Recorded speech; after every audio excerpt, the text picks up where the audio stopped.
Presidential candidate of the APNU-AFC coalition, David Granger, over the weekend in New York, was quoted by Demerara Waves as telling a gathering there that the voters' list was dirty. He was also quoted as saying that the list has swollen by 100,000 in 3 years. Mr. Granger told his audience that the list now has over 500,000.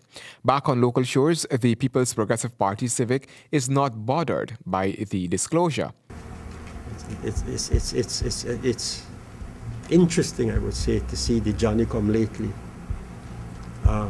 raising questions about the electoral process and about the list at this point in time. And all the time they were saying they were happy with what part of the happy people with the process with which the election commission was gearing itself for the elections. At home, it is a growing concern in the APNU-AFC camp. In fact, APNU member and former Member of Parliament Christopher Jones concurred that the bloating of the list is alarming. Of course, you would know that Ghana's population is essentially decreased.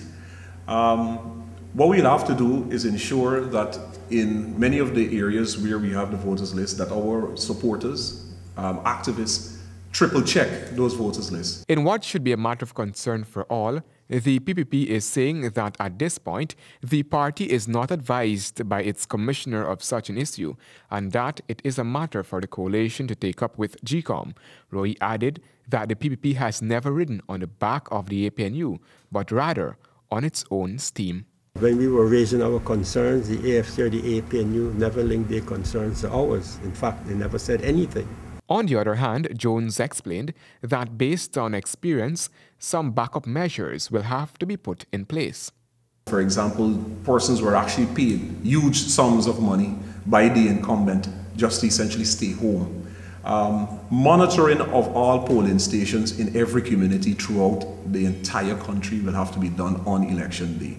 The last census revealed that Ghana has a population of 749,000, but the revised list of electors has some 570,000 persons registered to vote. The Ghana Elections Commission Public Relations Officer Richard Francois says the commission has taken note of the concerns and will shed light on the issues raised on Tuesday. Handel Duncan, HGP Nightly News.